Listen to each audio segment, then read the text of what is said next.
یه روزی همه زخمای زندگی خوب میشه، اما بعضی از حرفا هیچ وقت فراموش نمیشن.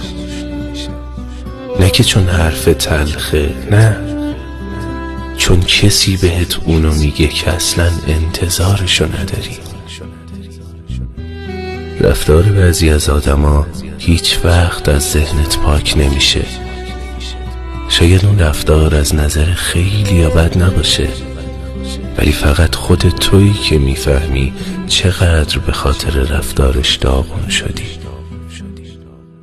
بعضی اوقات باید سکوت کنی یا فقط به خاطر خودت پیگیر چیزی نشی، اما هیچ وقت یادت نمیره که چی بهت گذشت تا گذشت.